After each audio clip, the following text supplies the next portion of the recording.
Hi, I'm Marty Nemko. Amid the COVID economic shutdown, many people who've been laid off are thinking of starting a small business. A business plan is important, but you may do well to avoid the fat business plan in favor of a short and simple one. Let me offer an example. A client of mine, he's long been an HR executive at a Fortune 1000 company. He was suddenly dumped a month ago. He had always prided himself on spending his discretionary time on his job rather than schmoozing, so his network was small. He tried the dozen people who could potentially open doors for him, but while they all said they thought he was great, they said also that these days he might not be in high demand. And indeed, now, 1 month later, he's had just one interview, a courtesy interview. Pretty desperate to avoid losing his and his wife's home and having to pull their kids from college, he wants to try to be a consultant, and he hired me to help him. We first identified a niche that he felt he knew a fair amount about and that might be marketable these days, and he decided on diversity and inclusion consulting. We then crafted a business plan that was simpler than he feared would be required, but he feels good about it. So I then thought I might share its elements with you without revealing anything that he might view as proprietary.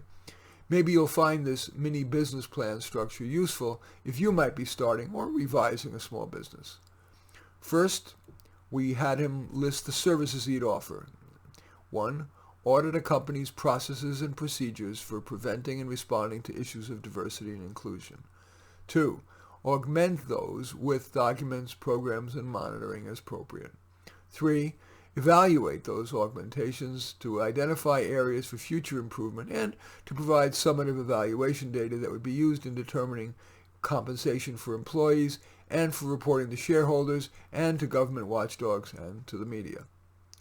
The second part of his mini business plan was personnel, and it would be just him plus an employment attorney who specializes in diversity and inclusion programs, handbooks, and in responding to employee claims.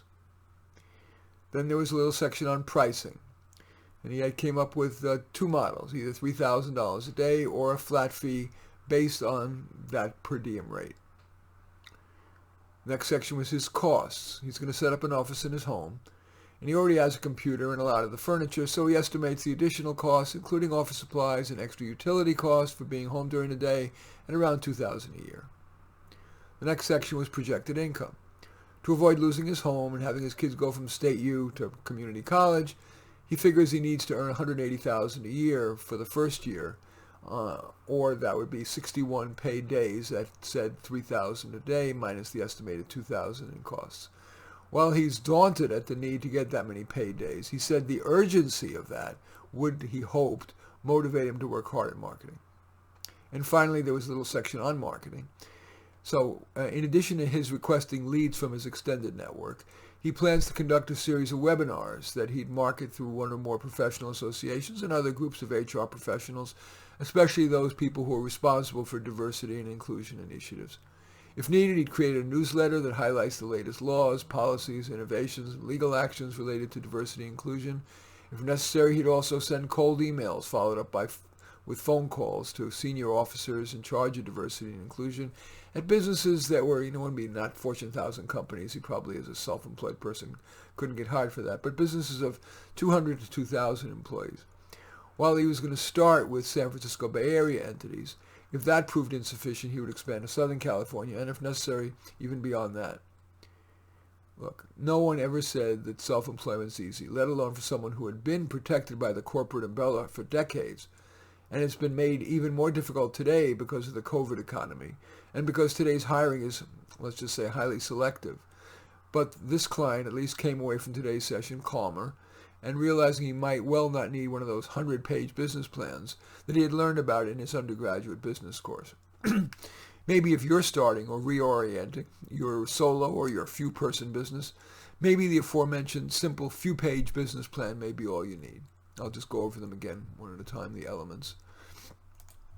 So the elements are, first, the services he'd offer, personnel required, pricing, his costs, projected income, and marketing. Anyway, I hope you found that of value. In any event, I'm Marty Nemko. I welcome your thumbs up. I accept your thumbs down. I always look forward to your comments. And I especially like it if you hit the share button below and share on your social media so that my efforts can have broader impact. And I am flattered if you choose to subscribe to my channel. And in any event, I do thank you for watching. I am Marty Nemko.